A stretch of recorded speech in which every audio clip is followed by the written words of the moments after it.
Department of Public Works and Highways Secretary si Senador Mark Villar mula 2016 hanggang 2021, Administrasyong Duterte.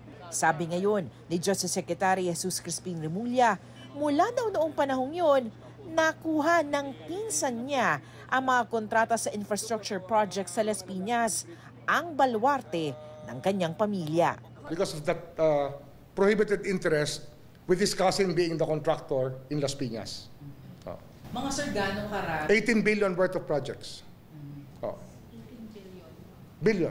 18.5 ang sabi sa report. But we have to flesh it out. Sabi ni Remulla, hindi lang daw flood control projects ang nakuha ng pinsan ni Villar. Lahat ng klaseng project yan.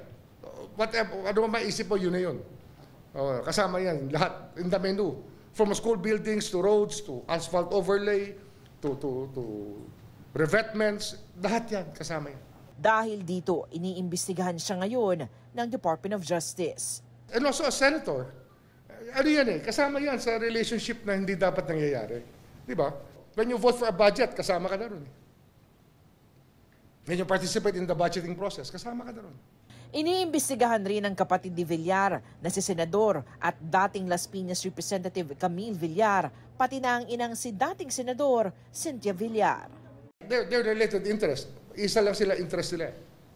Isang relationship lang yan. Diba? Isang family lang yan. From Cynthia to the contractor is third degree.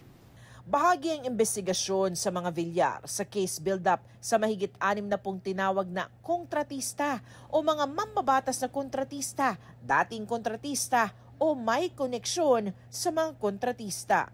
Everybody knows about it in Congress that many of their colleagues are contractors also. And that this is a prohibited activity. Samantala, inulat rin ni Remulla na aabot na sa 200 ang mga personalidad na sangkot sa mga maanumalyang flood control projects. Una raw paharapin sa mga reklamo ang mga malilinaw na paglabag sa batas tulad ng ghost projects.